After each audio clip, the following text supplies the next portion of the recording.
আমি একটা জিনিস লক্ষ্য করেছি, যাদের ঘর গোছানো সাজানো খুব ভালো লাগে তাদের দেখবা নিজের একটা ভালো বাড়ি থাকে না। সত্যি এটাই হচ্ছে সত্য। তো হ্যালো এভরিওয়ান, আমি কাবেরী তোমাদের সামনে নিয়ে আসলাম আবার একটা মিনি ব্লগ। তো আজকে ছিল বৃহস্পতিবার, তো বৃহস্পতিবারের দিন আজকে আমি মন প্রাণ দিয়ে ঠাকুরকে পুজো করলাম। কারণ কি আজকে গুরুবার মানে লক্ষ্মীবারে আমি ভালো করে পুজো করি। তো দেখো আমার পুজো কমপ্লিট। তো সন্ধ্যাবেলা আমি সন্ধ্যা পুজো দিয়ে দেখো আমার ছেলে ওইদিকে পুজো দিয়ে দিল, ছেলে আমাকেও দিয়ে দিল। দেখো পায়ে পড়লো, এত ভালো লাগছে কি আর বলবো। ছেলেকে না বলতেই কিন্তু আমার পায়ে পড়ে, ভগবানকে পায়ে দেয়।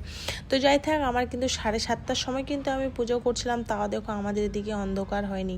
আর জানো তো মহারাষ্ট্রে মানে দিনটা এত বড় কি আর বলবো, 8:30 বেজে যায় তারপরে অন্ধকার হয়। আমাদের ওদিকে কেমন বাঙালি 6টা বাজতে না বাজতে অন্ধকার, কিন্তু এইদিকে এই যে 8টা বেজে যায় তারপর অন্ধকার হয়। তো যাই থাক, আমার কিন্তু পুজো কমপ্লিট করে একটু কর্পূর জ্বালালাম।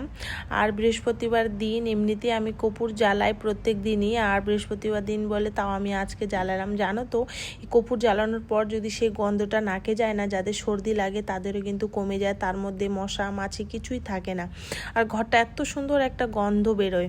তো যাই থাক, হাজব্যান্ড কল করলো, সে বলে ডাল খিচুড়ি খাবে। তো ডাল খিচুড়ির জন্য দেখো আমি চাল নিয়ে নিলাম। আর আমার কিন্তু আতপ চাল ছিল না, আতপ চাল দিয়ে কিন্তু খিচুড়ি খুব ভালো হয়, তো নেনিয়া চাল দিয়ে বেশি ভালো হয়। তো এদিকে নেনিয়া চাল পাওয়া যায়, তো আমাদের মানে শেষ হয়ে গেছে, তার জন্য আমি নেনিয়া চালটা ইউজ করলাম না, সিদ্ধ চাল দিয়ে আজকে খিচুড়ি বানাবো।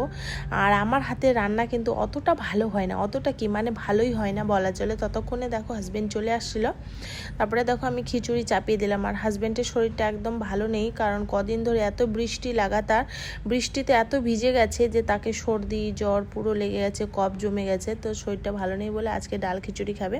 তো দেখো আমি ঘি দিয়ে কিন্তু বানাবো এখন। তো কারা খিচুড়িতে মানে এভাবে রসুন আর পেঁয়াজ দাও, আমি কিন্তু এভাবে বানাই। আর খিচুড়িটা বানাতে চেয়েছিলাম পাতলা হয়ে গেছে শুকনো, তো আমার হাজব্যান্ড পুরো রেগে গেছে, বলবে এইভাবে খিচুড়ি তোমাকে বললাম একটু পাতলা করে। আর কুকারে আমিও গ্যাস বাঁচানোর জন্য কিন্তু কুকারেই রান্না করে নিলাম। আর কারা রান্না বান্না করার পরে এইভাবে পরিষ্কার পরিচ্ছন্নতা রাখতে ভালোবাসো, আমি কিন্তু খুব ভালো লাগে, আবার খুব ভালোবাসি। আর দেখো আমার হাজব্যান্ড কিন্তু সে খাবে ডাল খিচুড়ি, আর আমার জন্য নিয়ে আসছিল ভেজ বিরিয়ানি, পনিরের তরকারি আর সয়াবিনের তরকারি। তারপরে আমি হাজব্যান্ড বললো আমাকে একটু চা করে দাও, তো তাকে আমি লাল চা করে দিলাম, কাড়া বানিয়ে দিলাম। তো কাড়া খাচ্ছে, ততক্ষণে আমি খেতে বসে পড়লাম। আমি বললাম তুমি তাহলে পরে খাও, আমার প্রচুর খিদা পেয়েছে, কারণ কি আজকে বৃহস্পতিবার ছিল, আজকে আমার উপোস ছিল, সারাদিন কিছু খাইনি। তো রাত্রেবেলা আমি তাড়াতাড়ি খেতে বসে পড়লাম হাজব্যান্ডকে ছেড়ে। তো ভালো থেকো, সুস্থ থেকো বন্ধুরা। আজকের ভিডিওটা এখান থেকে, আবার দেখা হবে নেক্সট ভিডিওতে। টাটা।